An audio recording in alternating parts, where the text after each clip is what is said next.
তারেক রহমান ভুলিয়া যদি আপনি হাসিনার পথে হাঁটেন, মনে রাখবেন লন্ডনের টিকিট আপনি কেটে রাখেন, 12 তারিখের পরে আপনাকে আমরা এক মুহূর্ত সুযোগ দেব না দেশে।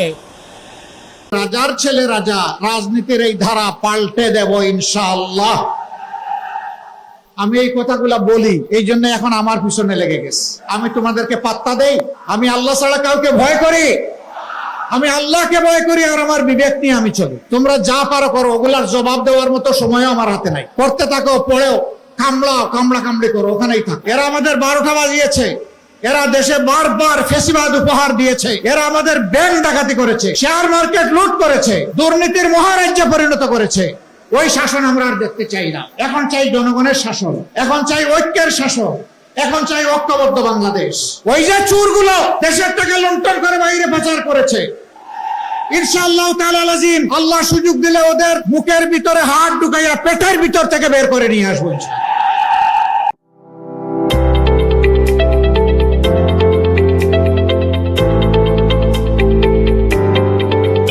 রাজার ছেলে রাজা, রাজনীতির এই ধারা পাল্টে দেব ইনশাআল্লাহ। এখন আমার পিছনে লেগে গেছে। আমি তোমাদেরকে পাত্তা দেই? আমি আল্লাহ ছাড়া কাউকে ভয় করি? আমি আল্লাহকে ভয় করি আর আমার বিবেক নিয়ে আমি চলি। তোমরা যা পারো করো, ওগুলার জবাব। তারেক রহমান ভুলিয়া যদি আপনি হাসিনার পথে হাঁটেন, মনে রাখবেন লন্ডনের টিকিট আপনি কেটে রাখেন, 12 তারিখের পরে আপনাকে আমরা এক মুহূর্ত সুযোগ দেব না দেশে। তারেক রহমান ভারতের কাছে কিছু শর্ত মেনে নিয়ে তারা মুসলিকা দিয়ে এদেশে প্রবেশ করতেন জনাব তারেক রহমান। কিন্তু দেখে থাকবেন বিএনপির পক্ষ থেকে অথবা তারেক রহমানের পক্ষ থেকে এই অভিযোগের বিষয়ে কোনো প্রতিবাদ জানানো হয় নাই। আগামী 12 তারিখে সেই ভারতের দালাল বিএনপিকে আমরা লাল কার্ড দেখাবো। আপনারা কি প্রস্তুত আছেন কিশোরগঞ্জবাসী? আগামী দিনে কোন ভারতের দালালকে ক্ষমতায় আমরা বসতে দেব না। আপনারা জেনে থাকবেন স্বাধীনতার 55 বছরে প্রিয় মাতৃভূমি বাংলাদেশের দায়িত্বে যারা এসেছেন তারা অর্থ পাচার, লুটপাট, দুর্নীতির মাধ্যমে দেশকে একটি তলাবিহীন ঝুড়িতে পরিণত করে গিয়েছে। আপনারা দেখে থাকবেন এটা আমাদের অত্যন্ত দুর্ভাগ্য।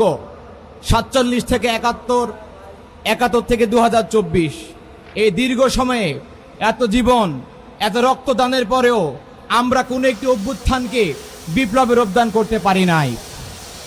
আমরা আমাদের প্রিয় স্বদেশকে তৈরি করতে পারি নাই। এদেশের উন্নতি এবং অগ্রগতির পথে প্রধান বাধা হলো ভারতীয় আধিপত্যবাদ। আপনারা দেখে থাকবেন আধিপত্যবাদ ভারত বর্তমানে বিপুল অর্থের বিনিময়ে নতুন একটি দলকে এদেশে দালাল হিসাবে নিয়োগ প্রদান করেছে। আপনারা দেখে থাকবেন ভারতের বিভিন্ন গণমাধ্যমে পত্রিকাতে নিউজ প্রকাশিত হয়েছে তারেক রহমান ভারতের কাছে কিছু শর্ত মেনে নিয়ে তারা মুসলিকা দিয়ে এদেশে প্রবেশ করতেন জনাব তারেক রহমান। কিন্তু দেখে থাকবেন বিএনপির পক্ষ থেকে অথবা তারেক রহমানের পক্ষ থেকে এই অভিযোগের বিষয়ে কোনো প্রতিবাদ জানানো হয় নাই। তাহলে এটাই প্রমাণ করে আওয়ামী লীগের পরিবর্তে ভারত বাংলাদেশে বিএনপিকে তাদের দালাল হিসেবে নিয়োগ প্রদান করেছে। সংগ্রামী উপস্থিতি বলতে চাই, যে ভারত হায়দ্রাবাদ এবং সিকিমের মতো করে বাংলাদেশ দখল করতে চায়, যে ভারত 57 জন সেনাবাহিনীকে হত্যা করে, যে ভারত সীমান্তে পাখির মতো আমাদেরকে গুলি করে মারে, যে ভারত নবীদের উত্তরসূরি আলেম ওলামাদেরকে ফাঁসিতে ঝুলিয়ে মারে, যে ভারত আমাদেরকে পানি না দিয়ে শুকিয়ে মারে, বন্যার সময় পানি ছেড়ে ডুবিয়ে মারে, যে ভারত বিগত 15 বছরে ভোটাধিকার হরণ করে হাসিনার ফেসিবাদ কায়েমে সহযোগিতা করে, সে ভারত কখনো আমাদের বন্ধু হতে পারে না।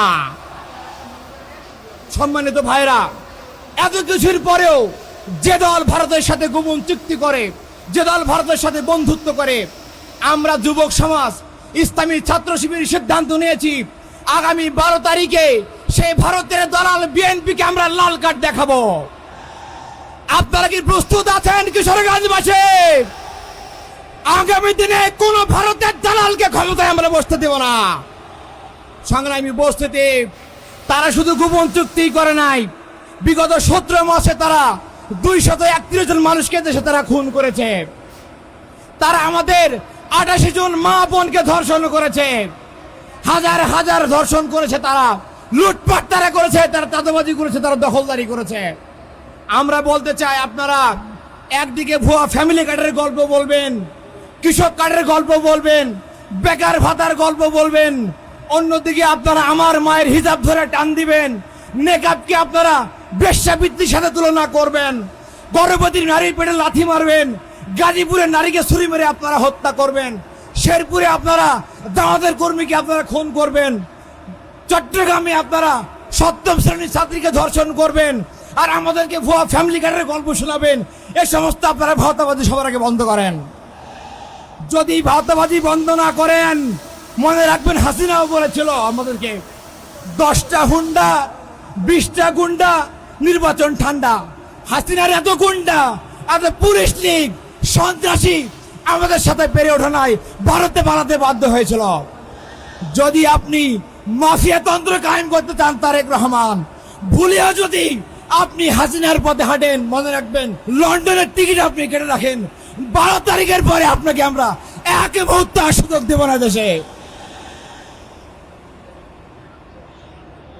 সংগ্রামী উপস্থিতি, আপনারা দেখে থাকবেন কুমিল্লাতে নির্বাচনী প্রচারণায় ছাত্র শিবিরের উপরে বিএনপি সন্ত্রাসীরা গুলি চালিয়েছে, আমাদের 5 জন ভাইকে তারা আহত করেছে।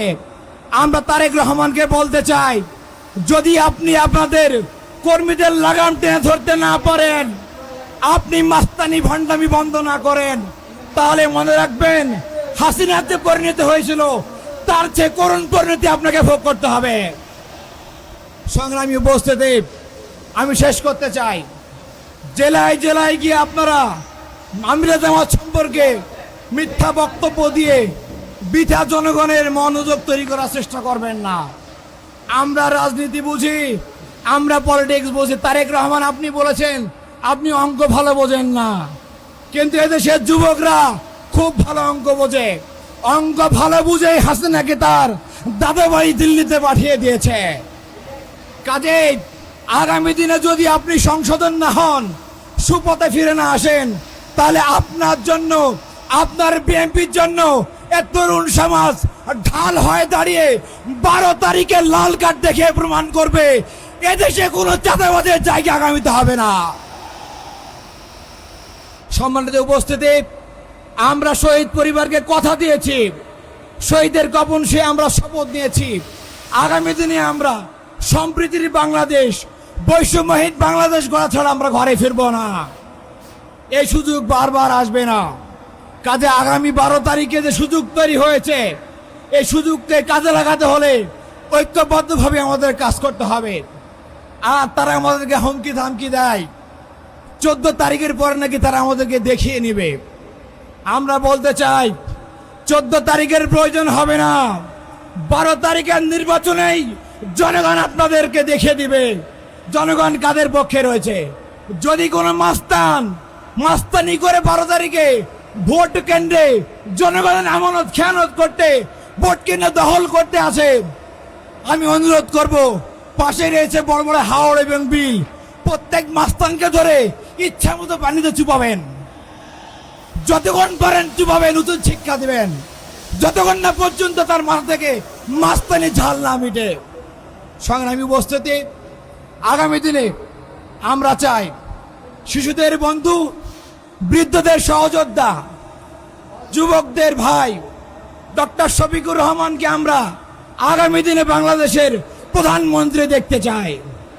আল্লাহ রাব্বুল আলামিন আমাদের সেই দোয়া কবুল করুক। বাংলাদেশ জিন্দাবাদ, ইসলামী ছাত্র শিবির জিন্দাবাদ। আল্লাহ হাফেজ। নারে তাকবীর, নারে তাকবীর। এই দাড়িপাল্লার কোনো মার্কা আছে? 11 দলীয় কোনো মার্কা আছে?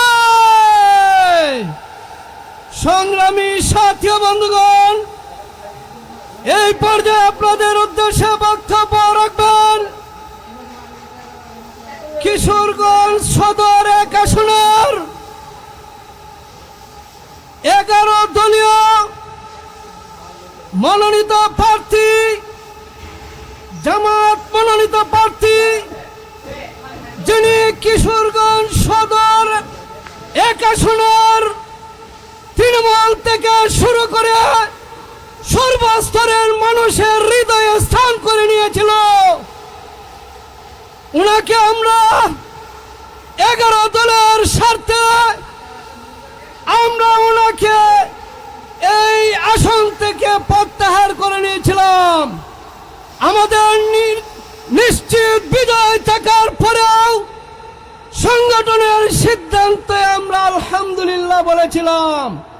এখন আপনাদের উদ্দেশ্যে সেই ত্যাগী নেতা জামায়াত ইসলামী বাংলাদেশ কিশোরগঞ্জ জেলা শাখার সাবেক নায়েব আমির জননেতা জনাব অধ্যক্ষ মুসাদ্দেক ভূঁইয়া বক্তব্য রাখবেন। জননেতা জনাব অধ্যক্ষ মুসাদ্দেক ভূঁইয়া।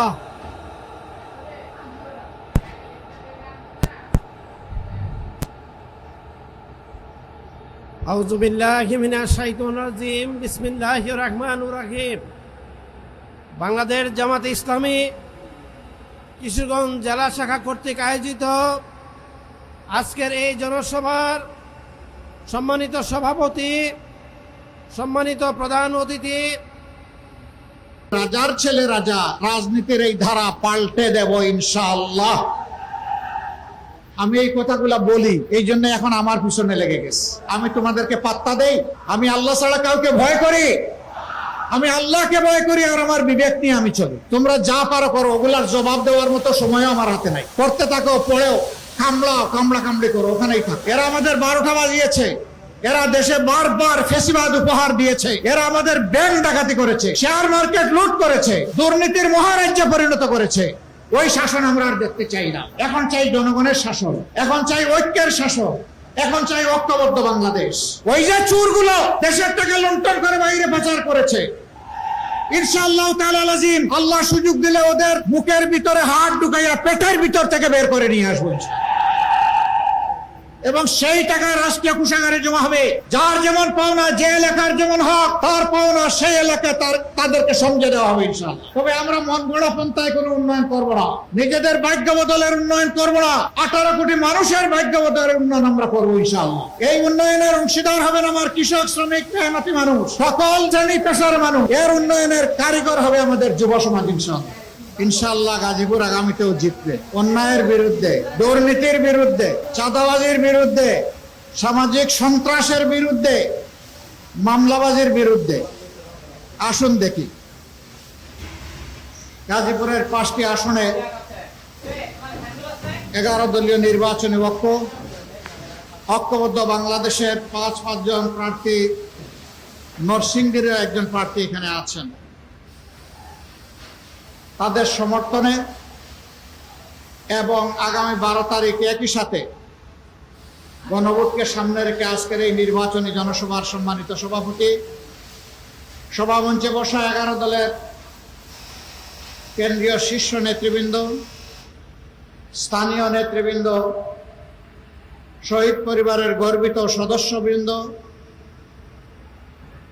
জুলাইয়ের যোদ্ধাবৃন্দ, প্রিয় গাজীপুরবাসী ভাই ও বোনেরা, প্রশাসনের এবং বিভিন্ন বাহিনীর সম্মানিত ব্যক্তিবর্গ, সাংবাদিক বন্ধুগণ, আগামী 12 তারিখ বাংলাদেশের ইতিহাসে সবচেয়ে গুরুত্বপূর্ণ নির্বাচন অনুষ্ঠিত হতে যাচ্ছে। এর আগে 12টি নির্বাচন অনুষ্ঠিত হয়েছে। 73 সাল থেকে শুরু করে 24 সালের 7 জানুয়ারি পর্যন্ত এক এক করে 12টি নির্বাচন অনুষ্ঠিত হয়েছে। আর বছর আমরা পার করেছি 54টি। আমরা 54 বছর এক এক করে পার করেছি। এই 54 বছরে দেশ এবং জাতির কোনো উন্নয়ন হয় নাই, একথা আমি কখনো বলি নাই, বলবো না। উন্নয়ন হয়েছে 2 ধরনের, একটা জনগণের আর একটা রাজনৈতিক নেতাকর্মীর। জনগণের উন্নয়নটা করতে গিয়ে রোডের বদলে বাঁশ ব্যবহার করা হয়েছে, সিমেন্টের বদলে ছাই ব্যবহার করা হয়েছে। জনগণের উন্নয়নটা করতে গিয়ে বাংলাদেশ থেকে 28 লক্ষ কোটি টাকা শুধু 15.5 বছরে বিদেশে পাচার করা হয়েছে। দেশের বুকে মাটির নিচে কত বস্তা আছে তা আমরা জানি না। এই 54 বছরে বহু দলের রাজনৈতিক নেতা নেত্রীরা দেশ পরিচালনা করেছেন। তারা যখন প্রথম ক্ষমতায় বসেছেন, তারা যে পরিমাণ সম্পদশালী ছিলেন, 5 বছর 10 বছর 15 বছর পরে এই সম্পদ 700-800 গুণ বেড়ে গেছে। এবং সবার বাপের বাড়ি যাই হোক, শ্বশুর বাড়ির সম্পদ হু হু করে বেড়েছে। সবার শ্বশুর বাড়ি ধনী, বাপের বাড়ি একটু গরিব। সাহস করে না, মনে করে বাপের বাড়ির কারণে আমি অবৈধ সম্পদ যদি চালান দেই, ও মরবে, আমারও মারবে। এই জন্য শাশুড়ি, শ্বশুর, ননদ, তারপরে এইরকম যারা আছে, জেঠু, শালা, শালিকা, শালার বউ, বউয়ের বাচ্চা, সবগুলোর নামে সম্পদ করেছে। এক সময় ওরা আবার বলে যে এই সম্পদ তো তোমার না, বিপদের সময় পাহারা দিয়েছি, এখন তুমি কে? তোমাকে আমি চিনি না, সম্পদ এটা আমার। তখন অনেকে আবার আত্মহত্যা করে, অনেকে আবার পাবনায় গিয়ে আশ্রয় নেয়, অনেকে মনের দুঃখে দেশ ছেড়ে চলে যায়, ববগুড়ে হয়ে ঘোরায়, আর অনেকে দেশ ছাড়তে গিয়ে কলাপাতার উপরেও শুয়ে থাকে। সেই ঘটনা ঘটে নাই বাংলাদেশে? ঘটেছে। আবার অনেকে খালে বিলে ছোট্ট নৌকাতে পালাতে গিয়ে একসাথে জুড়ায় জুড়ায় ধরা পড়েছে। এত বেজ্জতির জীবন, এটি কোনো মানুষের জীবন হতে পারে না। যারা মানুষের সম্পদ চুরি করে, আল্লাহ তাদের উপর থেকে প্রতিশোধ গ্রহণ করেন। এটি হচ্ছে খোদাই প্রতিশোধ। এই জন্য দফায় দফায় তারা লাঞ্ছিত হয়েছে। প্রিয় গাজীপুরবাসী, কথা আজকে বেশি বলবো না, এই মাঠেই কথা বলে গেছি কিছুদিন আগে। এটি একটি সত্যিকার অর্থে শিল্প এলাকা। পুরা গাজীপুরটাই এখন শিল্প এলাকায় পরিণত হয়েছে। কিন্তু সমস্যা এখানে সীমাহীন। শিল্প যেখানে থাকবে, পরিকল্পনাও সেখানে থাকবে, শৃঙ্খলা সেখানে থাকবে, কাজ সেখানে থাকবে, উন্নয়ন সেখানে থাকবে, নিরাপত্তা সেখানে থাকবে। এই শিল্প এলাকায় কমপক্ষে 40 লক্ষ কর্মচারী কর্মকর্তা কাজ করেন, কিন্তু তাদের জীবনে না আছে নিরাপত্তা, না আছে শৃঙ্খলা, না আছে তাদের একটু স্বাস্থ্য সেবা পাওয়ার কোনো অধিকার। আমরা আপনাদেরকে ইনশাল্লাহ বলে যাচ্ছি, ইনসাফের বাংলাদেশ যদি কায়েম হয় আপনাদের বুথে 13 তারিখ থেকে, তাহলে আর আপনাদের উপর বেইনসাফি করা হবে না ইনশাল্লাহ। এই শিল্প এলাকাকে শিল্পর মতো করেই ইনশাল্লাহ সাজানো হবে। এটি যেন শিল্পের একটি সাজানো বাগান, সেরকম করে ইনশাল্লাহ সাজানো হবে। আমার শ্রমিক ভাই বোনেরা, বিশেষ করে গার্মেন্টস শ্রমিক যারা, আমি মাঝে মধ্যে হুট করে কিছু গার্মেন্টসে আমি ঢুকে যাই বাস্তব অবস্থাটা দেখানোর জন্য। কোনো সময় জানাই আসি, কোনো সময় না জানাইয়াও ঢুকি, বাস্তবে অবস্থা দেখার জন্য। বহুবিধ সমস্যা, সকল মালিকের দৃষ্টিভঙ্গি সমান নয়। অনেকে সম্মানের সাথে তার শ্রমিকদেরকে রেখেছেন, এ সংখ্যাটা বড় কম। বেশিরভাগ ক্ষেত্রে শ্রমিকদের সম্মান দেওয়া হয় না, বিশেষ করে মাদেরকে সম্মান দেওয়াই হয় না। তাদের সেখানে বেতন বৈষম্য আছে, পুরুষের এক ধরনের, মহিলাদের আরেক ধরনের, কাজ কিন্তু সমান। এই সমস্ত বৈষম্যকে আমরা সমান করে ফেলবো ইনশাআল্লাহ। এই ক্ষেত্রে বৈষম্য রাখবো না। মাদের জন্য আমরা ঘোষণা করেছি অন্তত 2 থেকে 2.5 বছর, যেই সময়টা গর্ভবতী অবস্থায়, এরপরে বাচ্চা দুনিয়াতে আসার পরে বুকের দুধ বাচ্চাকে খাওয়াতে হয়, সেই সময় ইনশাআল্লাহ পর্যায়ক্রমে প্রথমে সরকারি থেকে শুরু হবে, তারপরে বেসরকারিতে যাবে। মায়েরা কাজ করবেন দৈনিক 5 ঘন্টা, বাকি 3 ঘন্টা তার বাচ্চাকে সময় দেবেন। এটা বাচ্চার অধিকার। অনেকে বলে এটা কেমন কথা, ওদের তো আয় রোজগার কমে যাবে। অবশ্যই কমবে না। বাকি 3 ঘন্টার স্যালারি দিবে সরকার, সমাজসেবা অধিদপ্তর। এটি সরকারের নৈতিক দায়িত্ব, দিতে হবে। একটা সুস্থ মা, একটা সুস্থ শিশু, আগামী দিনের সুস্থ সমাজ। এই সুযোগ, এই সম্মান তাদেরকে দিতে হবে। অনেক মা 8 ঘন্টা ঘরের বাইরে অবুঝ বাচ্চা রেখে থাকতে পারবেন না, এই জন্য চাকরি ছেড়ে দেন। আমরা চাই মায়েরা চাকরিতেও থাকবেন, আবার বুকের সন্তানকেও জড়াইয়া ধরবেন। শুধু তাই না, শিল্প এলাকায় আমরা সংখ্যা নির্ধারণ করে দিব যে এত সংখ্যক মহিলা থাকলে সেখানে অবশ্যই তাদের বাচ্চাদের জন্য ডে কেয়ার সেন্টার থাকতে হবে। মা কাজের ফাঁকে 8 ঘন্টা সেখানে গিয়ে বাচ্চাকে দুধ খাওয়াবে, তার খবর নেবে, বাকি ওখানে নার্সিং এর জন্য যারা থাকবে তারা তার কেয়ার নেবে, যাতে নিশ্চিন্তে একজন মা তার সন্তানেরও ন্যূনতম হক আদায় করতে পারেন, আবার তার পেশাগত দায়িত্ব পালন করতে পারেন। আমি যখন এই কথা বললাম, একদল হায় হায় শুরু করে দিল, হায় রে হায়, আমাদের মহিলাদের সব চাকরি শেষ, এখন তো নারীদেরকে ঘরে ঢুকিয়ে রাখবে দেখতেছি আমির সাহেব।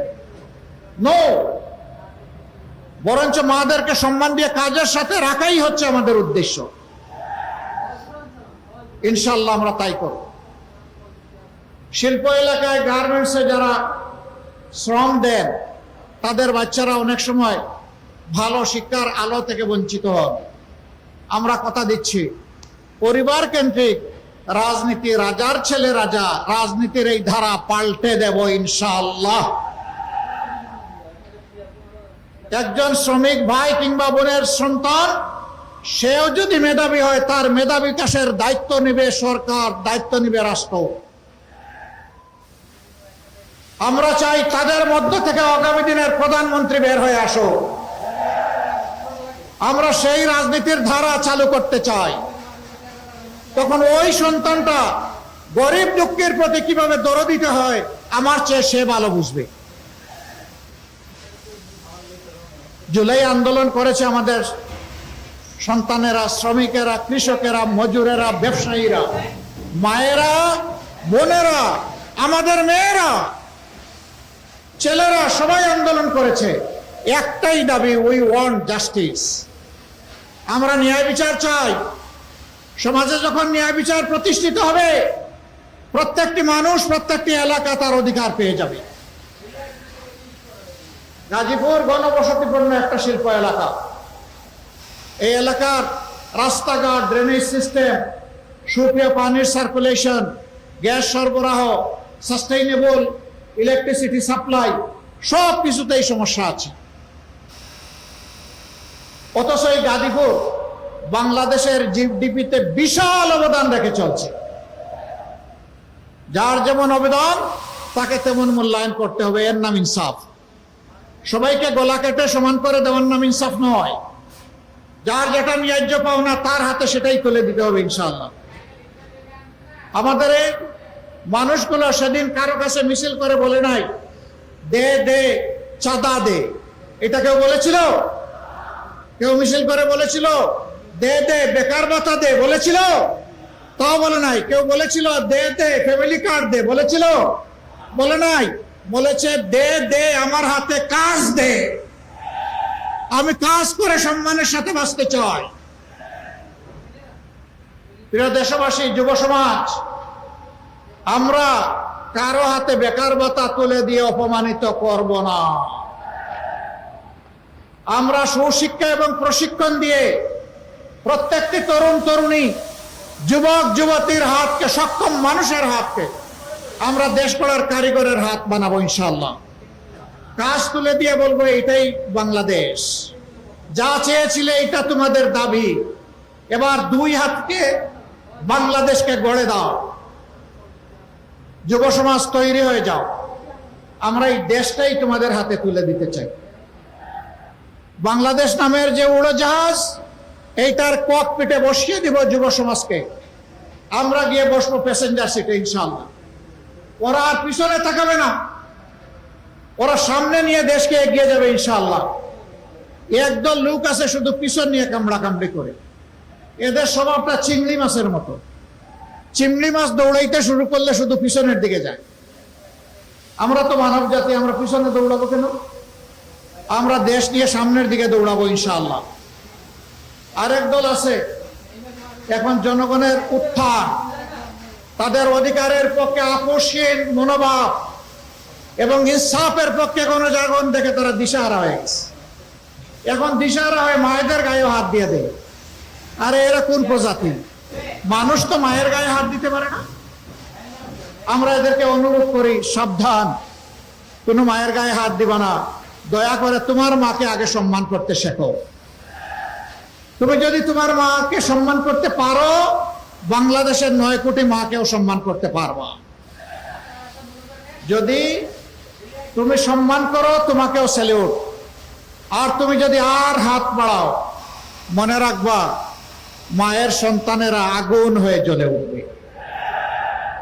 এ কাজ করবা না, এ কাজ করবা না। যারা মাদেরকে সম্মান করতে পারে না, আল্লাহ তাদেরকে সম্মানিত করেন না, আল্লাহ তাদেরকে অপদস্থ করেন। আমরা আমাদের মায়েদের সম্মান কারো কাছে বন্ধক রাখবো না, কোনো কিছুর বিনিময়ে না। জীবন দিব, কিন্তু আমার মায়ের সম্মান নিয়ে কাউকে আর টান দিতে দেব না। আমি এই কথাগুলা বলি, এই জন্য এখন আমার পিছনে লেগে গেছে। আমি তোমাদেরকে পাত্তা দেই? আমি আল্লাহ ছাড়া কাউকে ভয় করি? আমি আল্লাহকে ভয় করি, আর আমার বিবেক নিয়ে আমি চলি। তোমরা যা পারো করো, ওগুলার জবাব দেওয়ার মতো সময়ও আমার হাতে নাই। করতে থাকো, পড়েও কামড়া কামড়ি করো, ওখানেই থাকো। প্রিয় গাজীপুরবাসী, ইনশাআল্লাহ গাজীপুরের কিছু ন্যায্য দাবি আছে। আমি দেখেছি এখানে 60টা দাবি আমার কাছে দেওয়া হয়েছে। আমি কথা দিচ্ছি, ইনসাফের পক্ষে আপনারা রায় দিন।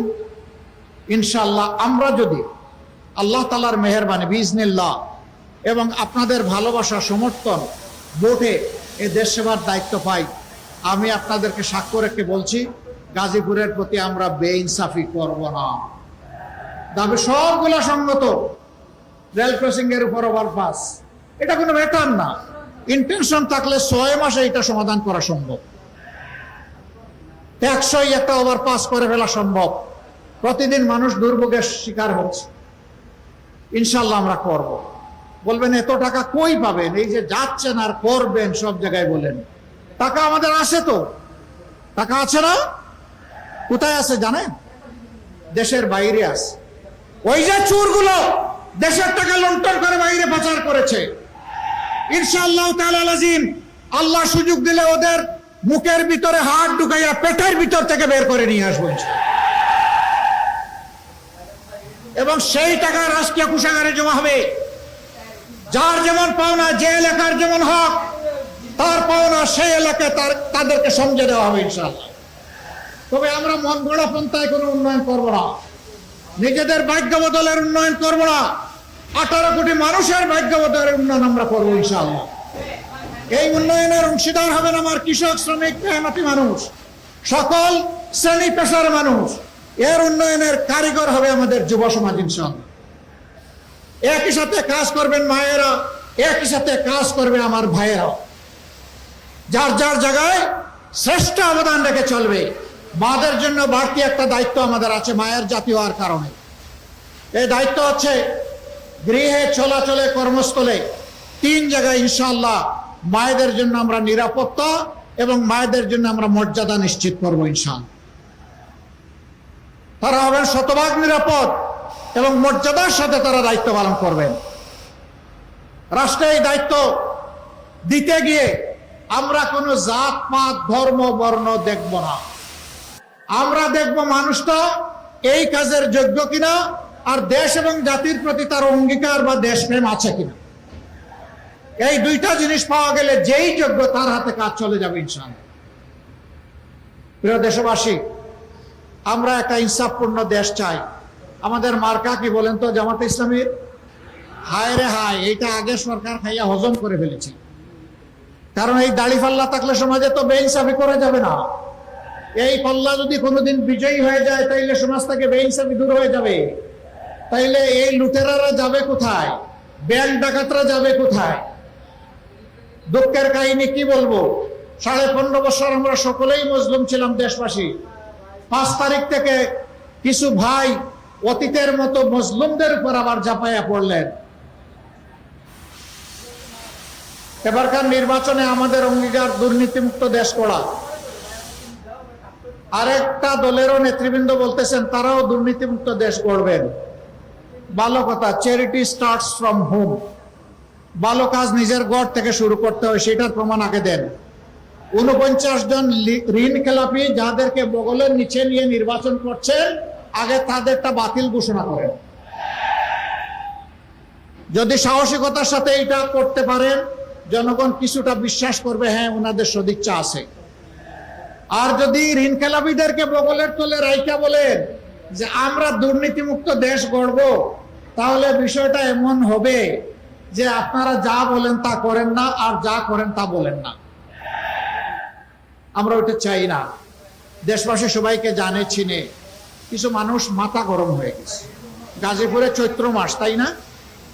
হ্যাঁ, গাজীপুরে চৈত্র মাসে কম কি মাস? তো মাঘ মাসে মাথা এত গরম কেন? চৈত্র মাসে তাহলে কি হবে? এখানে হামলা, ওখানে হামলা, এখানে আগুন দেয়, ওখানে মানুষ খুন করে, শেষ পর্যন্ত কাউকে না পাইলে নিজেরটাই খুন করে। এ কি রে ভাই? Morning shows the day. তারা ক্ষমতায় গেলে কি করবে এখনই জাতিকে জানাই দিচ্ছে। একটা মানুষ নিরাপদে বাংলাদেশে থাকতে পারবে না, একজন ব্যবসায়ী নিরাপদে ব্যবসা করতে পারবে না, একজন শ্রমিক নিরাপদে রাস্তায় চলাচল করতে পারবে না, একজন কৃষক সে শান্তিতে তার মাঠে ফসল ফলাতে পারবে না। এরা সবার শান্তি তছনছ করে দেয়। এই অশান্তির বিপক্ষে আমাদের শান্তির আওয়াজ, দুর্নীতির বিরুদ্ধে আমাদের সততার আওয়াজ, বেকারত্বের বিরুদ্ধে আমাদের কাজের আওয়াজ, লুটপাটের বিরুদ্ধে আমাদের রাষ্ট্রের সম্পদের পাহারাদারি করার আওয়াজ। আমরা 11টা দল এক হয়েছি। আপনারা থাকবেন আমাদের সাথে ইনশাআল্লাহ? বলবেন যে আমরা তো আপনাদেরই লোক। হ্যাঁ, আমরা মনে করি সারা দেশের মানুষই আমাদের লোক। আমি স্পষ্ট ঘোষণা দিচ্ছি, বারবার দিকে থাকবো। আমি জামাতে ইসলামের বিজয় চাই না, আমি চাই দেশের 18 কোটি মানুষের বিজয়। 18 কোটি মানুষের বিজয় হলে এর অংশীদার হবো আমরা সবাই ইনশাআল্লাহ। ভাই বোনেরা, আমরা কোনো দলীয়, কোনো পারিবারিক, কোনো গোষ্ঠীগত সরকার আর এই দেশে দেখতে চাই না। এরা আমাদের 12টা বাজিয়েছে, এরা দেশে বারবার ফ্যাসিবাদ উপহার দিয়েছে, এরা আমাদের ব্যাংক ডাকাতি করেছে, শেয়ার মার্কেট লুট করেছে, দুর্নীতির মহারাজ্যে পরিণত করেছে। ওই শাসন আমরা আর দেখতে চাই না। এখন চাই জনগণের শাসন, এখন চাই ঐক্যের শাসন, এখন চাই ঐক্যবদ্ধ বাংলাদেশ। 11টা দল আমরা এক হয়েছি। এই গাজীপুরে 5টি আসন আছে। আমি 5টি আসনে 11 দলের পক্ষ থেকে আমাদের যারা প্রার্থী তাদের হাতে আমি এখন প্রতীক তুলে দেব। আপনারা আমাদের সঙ্গে থাকবেন। 12 তারিখ বিজয়ের মালা ইনশাল্লাহ পরিয়ে তারপরে ঘরে যাবেন। ভোটের হিসাব নিয়ে ঘরে যাবেন। ভোটের দিকে কেউ যদি অন্যায়ভাবে হাত বাড়ায়, সেই হাত স্তব্ধ করে দিতে হবে। পারবেন? হ্যাঁ, 4টা নির্বাচনে মনের মতো করে ভোট দিতে পারেন নাই। যুব সমাজ জীবনে একটা ভোটও দিতে পারে নাই। কোনো ভোট ডাকাত আসলে ছেড়ে দেবেন না। ওই স্লোগান হচ্ছে আমার ভোট আমি দিব, তোমারটাও আমি দিব, এই দিন শেষ। এখন তোরটা তুই দে, আমারটা আমি দেব। যুব সমাজ কাউকে ক্ষমা করবে না। চরম ফ্যাসিস্টকে ক্ষমা করে না, খালি হাতে বুক চিতিয়ে ফ্যাসিস্টকে বিদায় করেছে। আর এই সমস্ত ভোট ডাকাতকে বিদায় দেওয়া এটা কোনো ব্যাপারই। যুব সমাজ তৈরি। বলবেন যে আপনি বেঁচে গেলেন, আপনার তো বয়স হয়ে গেছে। আমি এই যুবকদের চাইতে কম যুবক না, আল্লাহর মেহেরবানি। একসাথে লড়াই করবো ইনশাআল্লাহ। ভাইরা এবার আসুন গাজীপুরে।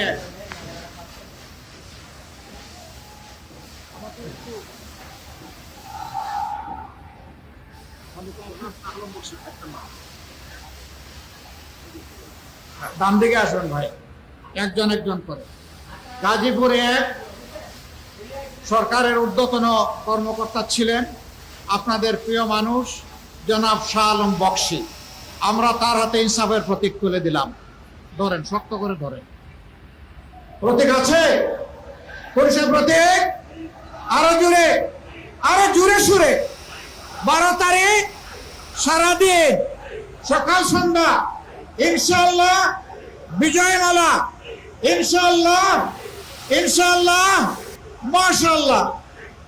গাজীপুর 2,